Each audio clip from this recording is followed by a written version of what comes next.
saat ini. Kita akan masuk ke dalam rahasia yang pertama. Ya. Rahasia yang pertama ini berkaitan dengan bagaimana kalau kondisi ranting kita tidak berbuah. Apa yang Allah Bapa lakukan supaya membuat kita menjadi ranting yang berbuah. Sebelumnya kita perlu tahu yang disebut ranting yang tidak berbuah itu seperti apa. Ranting yang tidak berbuah itu adalah jika kita sekarang ini, pada hari ini, di tempat ini, saat ini, merasa sebagai orang yang gagal. Di dalam kehidupan, di dalam kerohanian juga. Hidup kita menunjukkan sedikit sekali, bahkan mungkin sedikit atau hampir tidak kelihatan buah karakter. Karakter kita yang menjengkelkan, tetap menjengkelkan orang lain. Waktu kita masuk ke dalam ruangan, orang-orang jadi susah begitu ya. Waktu kita pergi, orang-orang bersuka cita begitu ya. Wah, itu karakter kita itu begitu mengganggu orangnya. Jadi kehadiran kita membuat orang-orang merasa, aduh, ada dia ini suasananya jadi nyebelin, jadi nggak enak begitu ya. Orang tidak melihat buah-buah yang matang yang memuliakan Tuhan dari hidup kita, karakter kita, pelayanan kita tidak menghasilkan buah, tidak memuliakan Tuhan. Itulah kondisi ranting yang pertama, ranting yang tidak berbuah. Apa yang akan Bapak lakukan jika hidup kita seperti ranting yang tidak berbuah ini, tidak ada buah karakter dan pelayanan? Terjemahan Indonesia, Alkitab kita mengatakan setiap ranting padaku yang tidak berbuah diapakan? Dipotongnya. Mengerikan sekali ya Bapak Ibu ya. Ketika hidup kita tidak berbuah, maka kita akan dipotong begitu ya menurut terjemahan ini. Tapi saya ingin mengajak Bapak Ibu memperhatikan dulu bagaimana Tuhan Yesus menjelaskan perumpamaan ini. Kalau misalnya hidup kita tidak berbuah, kalau sebuah ranting tidak berbuah, terus dipotong, kira-kira bakal ranting yang dipotong ini bakal keluar buahnya nggak nantinya? Kalau ranting yang tidak berbuah dipotong. Tidak akan berbuah, bukan? Jadi kalau si pengusaha anggur ini ingin menghasilkan buah yang banyak dari ranting yang dirawatnya itu, kenapa harus dipotong? Nah, Bapak Ibu, kalau kita melihat terjemahan-terjemahan Alkitab yang lain yang lebih harafiah, terjemahan yang lebih letterluck begitu ya. Misalnya NKJV, New King James Version, atau ESV, English Standard Version, mereka menerjemahkannya sebagai He takes away, bukan He cut off. Jadi setiap ranting padaku yang tidak berbuah, He takes away. Diangkat, dibawa, begitu. Nah, menurut kita mungkin ini satu terjemahan, kok bisa sih ranting yang tidak berbuah diangkat atau dibawa, itu maksudnya apa itu begitu ya? Kalau dipotong kita mengerti, tapi kalau diangkat kita nggak mengerti. Mari kita lanjutkan. Nah, Bapak Ibu Saudara sekalian, kita perlu, kalau ada kebingungan semacam ini, kita perlu menyelidiki bahasa aslinya. Sebetulnya bahasa aslinya apa sih yang dipakai untuk kata yang diterjemahkan dalam bahasa Indonesia dipotong? Nah, mari kita lihat konteksnya dulu. Setiap ranting padaku yang tidak berbuah, setiap ranting padaku, artinya ranting ini ada ranting yang nempel pada pokok anggur, bukan ya? Ranting yang ada di dalam dia.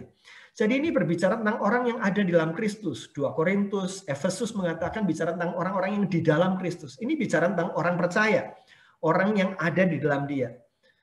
Dan di sana dikatakan setiap ranting padaku yang tidak berbuah. Jadi pertanyaannya adalah, mungkin nggak kita sebagai orang percaya hidup kita tidak berbuah? Mungkin nggak? Mungkin untuk satu waktu tertentu ya. Bisa nggak kita 2 jam tidak berbuah karakter maupun pelayanan? Bisa sekali kan? Hidup kita sebagai orang percaya 2 jam tidak berbuah. 2 hari tidak berbuah bisa nggak? Bisa juga ya. 2 bulan tidak berbuah sebagai orang percaya, orang yang di dalam Kristus? Bisa juga. 2 tahun tidak berbuah? Mungkin ya. 20 tahun tidak berbuah. Nah, kalau 20 tahun tidak berbuah, kita harus bertanya. Jangan-jangan kita GR aja selama ini. Kita merasa di dalam Kristus, padahal kita masih di luar Kristus, begitu ya. Karena, tapi mungkin sebagai orang percaya, kita tidak berbuah untuk jangka waktu tertentu. Jadi ini berbicara tentang orang percaya, bukan orang yang di luar Kristus. Orang percaya yang tidak berbuah di dalam waktu tertentu. Suatu waktu tertentu saja. Kalau terlalu panjang, berarti dipertanyakan apakah dia sungguh orang yang dalam Kristus. Nah, setiap ranting padaku yang tidak berbuah, dipotongnya. Wow, apakah ini berarti kita akan kehilangan keselamatan kita? Kalau kita tidak berbuah, orang yang di dalam Kristus dipotong, kehilangan keselamatannya. dicampakkan kepada api, lalu dibakar begitu. Nah, kita akan menjadi sulit kalau terjemahannya semacam ini. Mari kita lihat kata yang dipakai untuk dipotongnya. Nah, kata dipotong atau dalam terjemahan lain, he take away, diterjemahkan dari kata bahasa Yunani, airo, ya. Kata airo itu sebetulnya lebih tepat atau lebih lazim diartikan sebagai dinaikkan atau diangkat. Take up atau lift up. Dan itulah terjemahan yang dipakai oleh semua bagian lain di dalam Alkitab. Hanya satu-satunya kata airo diterjemahkan sebagai dipotong, ya di Yohanes 15 ini oleh penerjemah Alkitab Bahasa Indonesia. Juga oleh NIV juga cut off, ya. Jadi, nah, mari kita melihat bahasa aslinya.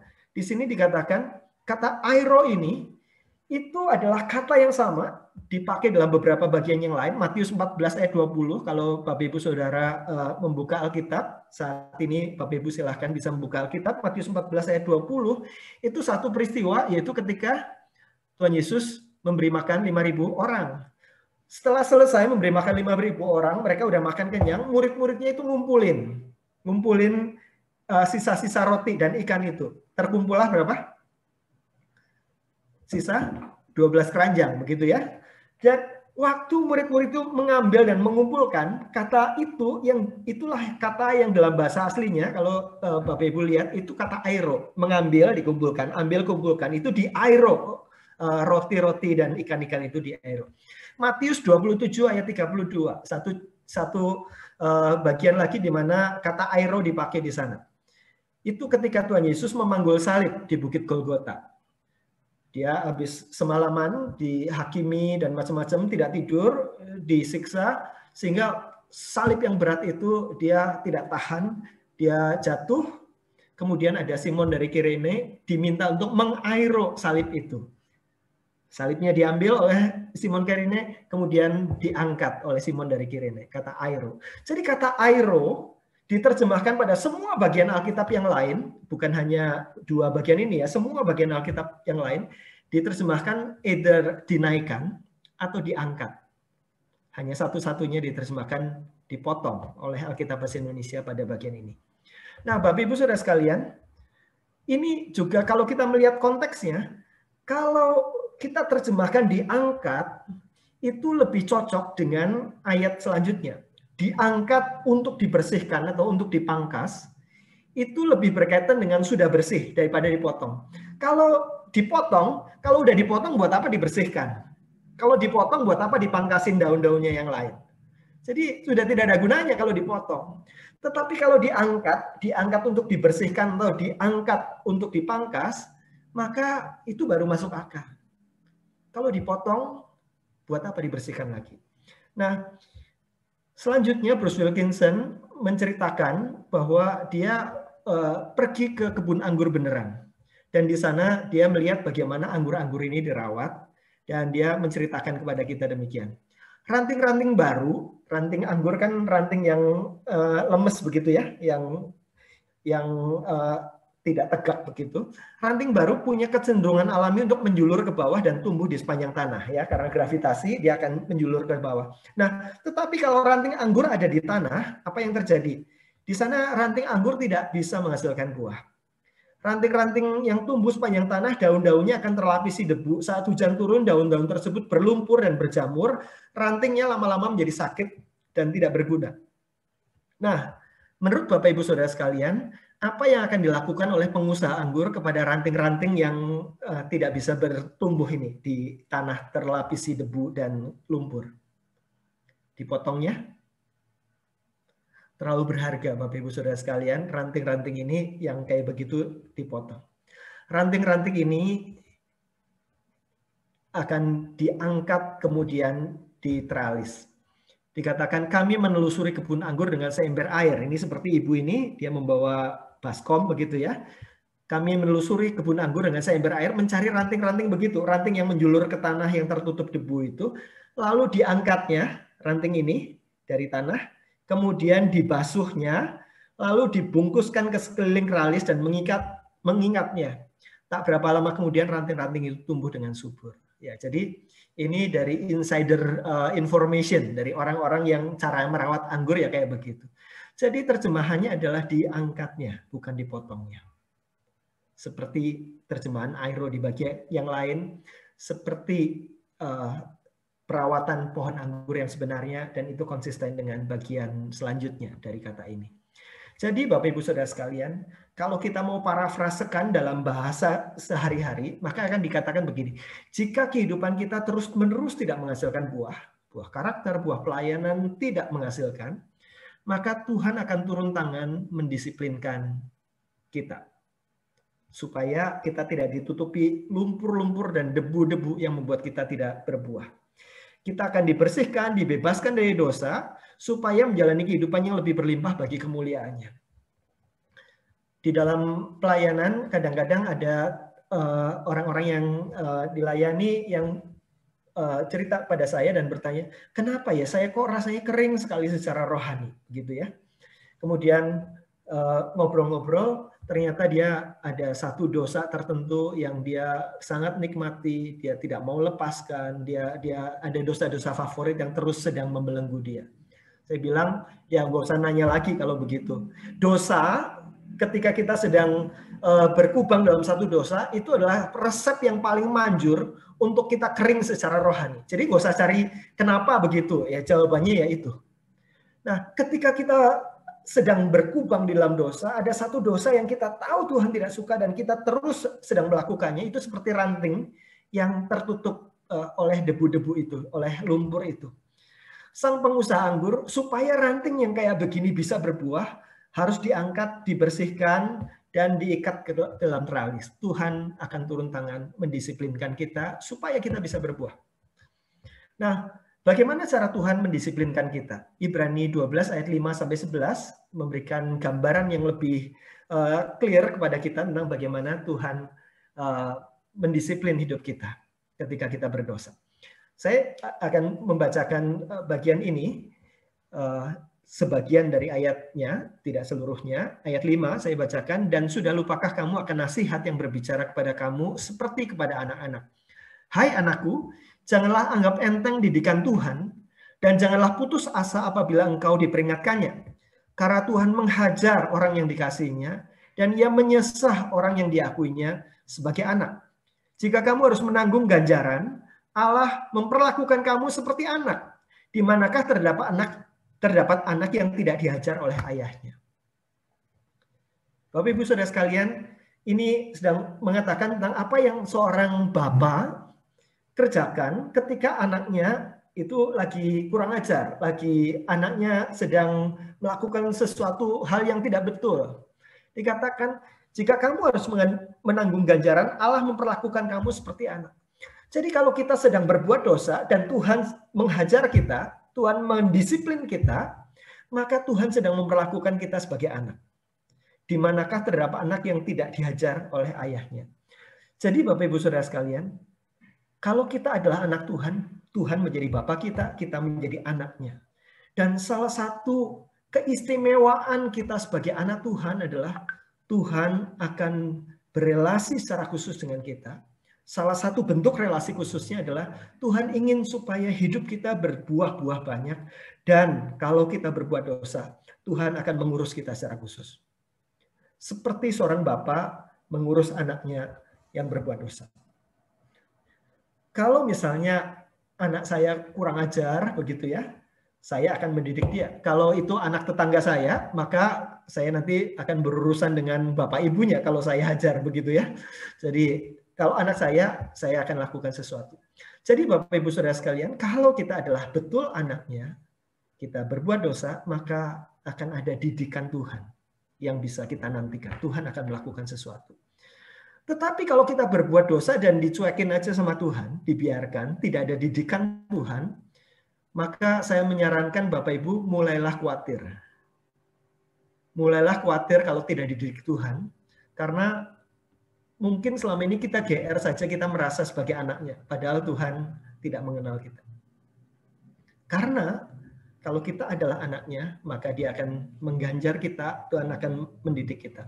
Nah, bentuk didikannya seperti apa? Kalau kita lihat ayat 5 dan ayat 6, Bapak Ibu perhatikan dalam screen, di sana ada beberapa kata yang menarik, yang menceritakan tentang bentuk didikan. Ya. Di sana ada kata diperingatkannya, jadi didikan itu bisa dalam bentuk peringatan, diingetin, begitu ya. Terus kalau diingetin masih bandel, Tuhan akan menghajar. Kalau diajar masih bandel, Tuhan akan menyesah. Ya, itu ayat 5 dan 6. Ada beberapa kata yang ada nuansanya beda-beda tuh. Ada yang peringatan, disiplin ringan, disiplin sedang, dan disiplin yang keras. Bapak Ibu Saudara sekalian, itu yang akan dilakukan oleh Allah Bapa kita. Tujuannya apa? Sebab mereka mendidik kita, ini bicara tentang Bapa duniawi, mendidik kita dalam waktu yang pendek sesuai dengan apa yang Bapa kita anggap baik. Tetapi dia, Allah Bapa di surga, menghajar kita untuk kebaikan kita. Tujuannya kebaikan, supaya kita beroleh bagian dalam kekudusannya. Itulah buah-buah yang mau dihasilkan. Memang tiap-tiap ganjaran pada waktu diberikan tidak mendatangkan sukacita. Ketika kita didisiplin, kita akan teriak, nangis, kita akan merasa kesakitan, akan ada duka cita. Tetapi kemudian ia menghasilkan buah kebenaran yang memberikan damai kepada mereka yang dilatih olehnya. Dibandingkan kalau dibiarin aja. Nah, sifat pendisiplinan Tuhan, Tuhan mendisiplin setiap anggota keluarganya, dan Tuhan mendisiplin sebagai Bapa surgawi yang baik dan penuh kasih, dan Tuhan mendisiplin kita ketika kita memerlukannya untuk kekudusan kebaikan kita. Kalau ada cara yang lebih menyenangkan, Tuhan akan lakukan. Kalau Bapak mendisiplin, itu kelihatannya marah, tetapi hatinya juga ikut gimana begitu ya. Karena aduh, mestinya anak ini tahu apa yang baik, tetapi mau nggak mau saya harus disiplin supaya dia memerlukan disiplin ini untuk dia bertumbuh dalam kekudusan demi kebaikannya. Nah, itulah yang Bapak lakukan. 3 tingkat pendisiplinan, tadi kita udah belajar, peringatan, hajaran, dan sesahan. Bruce Wilkinson memberikan satu tabel yang menolong kita. Jadi bentuk disiplin, ketika kita berbuat dosa, disiplin yang pertama adalah disiplin ringan berupa peringatan. Tuhan tidak langsung menghajar atau menyesah kita begitu ya ketika kita berdosa, tapi Tuhan sebagai Bapa yang baik akan mengingatkan. Bagaimana cara mengingatkannya? Peringatan itu sesuatu yang verbal. Tuhan akan ngomong kepada kita melalui apa? Melalui firman Tuhan. Waktu kita mendengarkan khotbah di gereja, waktu kita mendengarkan khotbah di YouTube, waktu kita mendengarkan pembinaan pada hari ini, atau waktu kita sedang saat teduh, baca Alkitab, baca firman, atau ketika kita sedang melamun begitu ya, Roh Kudus berbicara kepada kita yang di dalam diri kita memberikan peringatan. Tuhan mengingatkan, kamu jangan membiarkan dosa itu menguasai. Dosa itu ngintip-ngintip mencari kesempatan. Kamu membiarkan, membuka pintu masuk, silakan masuk dosa begitu ya. Diingatkan, kita diingatkan. Nah, kalau orang diingetin kan nggak nyaman ya, kita merasa gelisah dan sebagainya. Nah, itulah tujuannya, supaya kita tidak nyaman di dalam dosa dan kita bertobat. Tetapi kita sudah diingatkan, mungkin waktu kita lagi sharing-sharing di kelompok pemuritan begitu ya, ada orang yang cerita tentang hidupnya, padahal Tuhan pakai itu sebagai petunjuk, Tuhan lagi ngomong pada kita, peringatan verbal begitu ya. Tetapi kita terus bertekun dalam dosa. Maka nantikanlah disiplin sedang, hajaran. Jadi bukan hanya peringatan tapi hajaran. Mungkin Tuhan dalam fase ini, Tuhan akan membuat kita kehilangan hadiratnya. Saya pernah merasakan itu dan sangat tidak nyaman. Tuhan, ketika kita berdoa rasanya doanya mentok di langit-langit kamar kita. Kita tidak lagi merasakan kehadiran Tuhan. Kita tidak lagi merasakan sukacita, ada seperti awan mendung, apapun yang kita kerjakan, kemanapun kita pergi, ada sesuatu yang menekan kita, sesuatu yang membuat kita tidak nyaman, tertekan secara emosional, kemudian kita merasa kering secara rohani dan sebagainya. Itulah kita sedang mengalami hajaran. Sudah diingetin, kita tetap bandel, dihajar sama Tuhan. Ketika hajaran membuat kita bertobat, semua akan baik. Tetapi ketika sudah diajar, kita tetap kurang ajar begitu ya. Maka disiplin keras, ada sesahan. Bentuknya bisa penderitaan yang membuat kita putus asa. Bapak Ibu Saudara sekalian, sesuatu yang menarik saya alami ketika saya mengajar di sekolah Alkitab ya. Mahasiswa kan dari berbagai macam latar belakang, berbagai masalah begitu ya. Kadang-kadang ada di antara mereka yang melakukan dosa-dosa yang mengerikan menurut saya. Tetapi mereka bisa menutupinya sangat rapi, tidak ada seorang pun yang tahu, termasuk orang tuanya, orang-orang dekat dia. Tetapi di dalam kasih karunia Tuhan, Tuhan tidak membiarkan itu. Saya mengalami berkali-kali hal-hal yang dikatakan Alkitab, hal yang dikatakan secara sembunyi-sembunyi di bawah kolong tidur, begitu ya, itu diserukan dengan lantang di atas genteng, begitu ya. Tiba-tiba dosanya diekspos. Beberapa di antara mereka bertobat dan bisa ditolong, dikonseling. Beberapa di antara mereka tetap mengeraskan sampai akhirnya dikeluarkan dari sekolah Alkitab. Tetapi ketika itu diekspos, saya bilang kepada anak ini, Tuhan baik kepada kamu. Kalau kamu dibiarkan, kamu tidak akan ditolong seterusnya begitu. Tapi itu sesuatu yang sangat tidak enak, bukan? Akan membuat kita menderita, malu dan segala macam. Ya.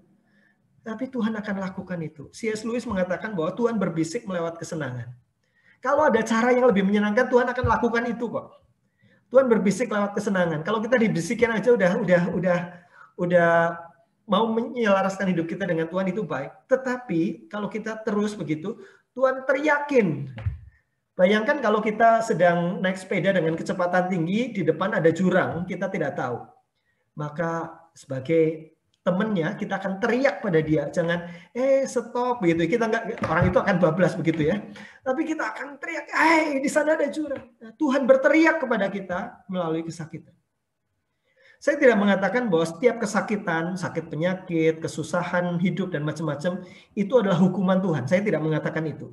Tetapi saya mengatakan bahwa Tuhan bisa menggunakan penderitaan, kesusahan hidup dan sebagainya untuk disiplin keras yang Tuhan katakan kepada kita. Sesuatu yang tiba-tiba Tuhan bongkar, Tuhan nyatakan, sehingga mau tidak mau kita harus berhadapan dengan dosa-dosa kita. Tidak bergubang di dalamnya. Bruce Wilkinson menuliskan semua tindakan Tuhan itu dimaksudkan untuk mendorong kita dengan penuh kasih. Dia juga bijaksana dan tanpa henti ke arah kehidupan dan karakter yang kita pingin sebetulnya punya buah-buah karakter seperti itu. Tetapi kita tidak bisa meraihnya kalau tidak ditolong. Itulah bentuk pertolongan Tuhan dengan pendisiplinan. Begitu kita memahami motivasi Tuhan dalam mendisiplin, satu kebenaran mulai terungkap. Pendisiplinan itu sebetulnya tidak perlu berlanjut. Semuanya terserah pada kita. Kita hanya akan mengalami kesakitan selama kita mempertahankan dosa kita. Suatu kali kelak kita akan melihat kembali tekad kita yang dulu untuk tinggal dalam kotoran dan bertanya-tanya bagaimana kita bisa menolak kebaikan Bapa sedemikian lama dengan harga yang sedemikian mahal. Saya ingin mengajak Bapak Ibu Saudara sekalian membiarkan firman Tuhan ini menyelidiki hati kita. Saya tidak tahu apa yang sedang Bapak Ibu alami, Bapak Ibu pergumulkan. Tetapi kalau Bapak Ibu merasa bahwa saat ini kita kering luar biasa secara rohani, ada dosa-dosa tertentu yang sedang mendominasi hidup kita, Tuhan sudah memperingatkan kita secara verbal, dan mungkin beberapa sedang mengalami hajaran, dengarkan firman Tuhan. Sangat mudah membuat firman Tuhan ini menjadi pemahaman dan berhenti di sana. Mari kita izinkan dia untuk menyatakan pada kita, memberikan peringatan-peringatan verbal yang lebih jelas lagi kepada kita. Tuhan akan mengambil 9 langkah menuju kita, tapi dia tidak akan mengambil langkah ke-10. Kalau di antara kita dengan Tuhan ada 10 langkah terpisahnya, Tuhan akan mengejar kita. Tuhan mengambil 9 langkah, tetapi Tuhan tidak bisa mengambil langkah ke-10. Dia mencondongkan hidup kita untuk bertobat, tetapi dia tidak dapat bertobat bagi kita. Kita yang harus mengambil langkah itu. Jika kita sedang bergumul dengan dosa-dosa tertentu yang kita tahu ini mendukakan hati Tuhan. Dan itu sesuatu yang menjadi kekejian, kejijikan bagi Tuhan. Bapak Ibu Saudara sekalian, selesai Zoom ini, jangan tunda lagi, cari waktu, cari tempat di mana kita menangis di hadapan Tuhan. Segera lari pulang ke dalam tangan kasih-Nya. Dia seperti Bapa yang baik, yang tidak akan menolak anaknya yang pulang. Dia akan bersuka cita karena anaknya yang hilang sudah kembali.